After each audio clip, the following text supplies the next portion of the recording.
Bom dia, amigos do WhatsApp, do Facebook. A mensagem para a nossa reflexão nesta manhã de quarta-feira está no livro de Hebreus, capítulo 11, verso 8 em diante, que diz assim: Pela fé, Abraão, quando chamado, obedeceu, a fim de ir para um lugar que havia de receber por herança, e partiu sem saber para onde ia. Pela fé, Abraão peregrinou na terra da promessa, como em terra alheia, habitando em tendas, com Isaque e Jacó, herdeiros com ele da mesma promessa, porque aguardava a cidade que tem fundamentos, da qual Deus é o arquiteto e edificador. Depois o verso 14 diz assim: Porque os que falam desse modo manifestam estar procurando uma pátria. E no versículo 13, um verso antes, diz assim: Todos esses morreram na fé, sem ter obtido a promessa, vendo-as, porém, de longe, e saudando-as, e confessando que eram estrangeiros e peregrinos sobre a terra. O texto que acabamos de ler fala de algumas coisas muito importantes para a nossa vida espiritual. Primeiro, Abraão, ele era considerado um estrangeiro nessa terra. Segundo, ele morava em tendas. E terceiro, ele era considerado peregrino. E quarto, ele olhava para a pátria que ainda estava por vir, mesmo ainda não tendo recebido. Mas ele olhava com fé e com certeza para a pátria que estava para receber no futuro. A citação de hoje, ela nos ensina algumas lições importantes, como por exemplo, primeiro, tudo isso aqui é uma analogia da nossa vida, da realidade, da mais pura realidade.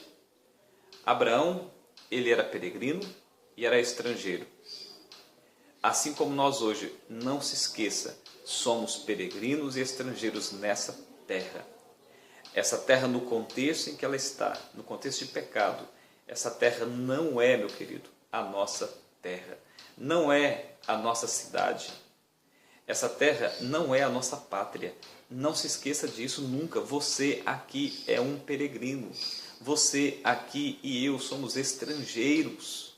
Não se prenda a nada dessa vida.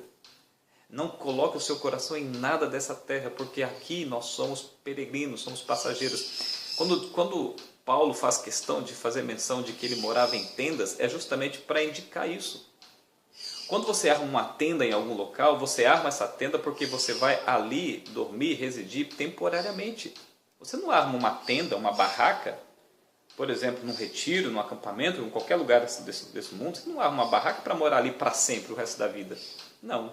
Agora, quem constrói uma casa fundamentada, alicerçada com alicerce, especialmente casas assim suntuosas, é porque estão tendo o compromisso de ali residir para o resto da vida. Abraão armou tendas, sabe por quê? Porque ele entendia que a sua vida era uma vida de peregrinação. Ele entendia que a sua vida aqui na terra era uma terra temporária. A analogia usada aqui por Paulo de uma realidade de Abraão é para expressar que nós somos passageiros nessa terra. Nós estamos apenas de passagem, somos apenas peregrinos, somos apenas estrangeiros. Existe uma pátria que será a nossa pátria, onde nós não moraremos em tendas, nós moraremos em casas edificadas, como diz o profeta Isaías, em casas edificadas e não em tendas, como Abraão morou no deserto. Deus hoje nos apela para que a gente tire os nossos olhos dessa terra. Ele apela para que a gente monte apenas tendas, porque a nossa vida aqui é curta e passageira. Mas quando Jesus voltar, nós não teremos que nos abdicar de uma casa edificada. Nós apenas arregimentaremos a nossa tenda para montá-la no céu. Só que com uma diferença. A nossa tenda no céu será edificada, porque lá moraremos para a eternidade. Para sempre. Para sempre. Meu querido, irmão, amigo, irmã, entenda isso, por favor. Por favor, você não pertence a esse mundo. Você não faz parte da vida, do contexto desse mundo. Você faz parte do contexto que é eterno. Você faz parte do contexto que é duradouro. Você faz parte de um contexto, de uma vida que está por vir. Isso significa literalmente que nós somos de fato apenas passageiros nessa terra. Somos de fato apenas peregrinos e forasteiros. Apenas isso. Um dia Jesus voltará. E pode ter certeza, Ele vai voltar. E Ele voltará para nos levar para uma pátria que é eterna, que não foi edificada por homens, mas que foi edificada por Deus. Eu termino dizendo, lembre-se, se nada nessa vida der certo e você for para o céu, então, na verdade, tudo deu certo. Que Deus te abençoe.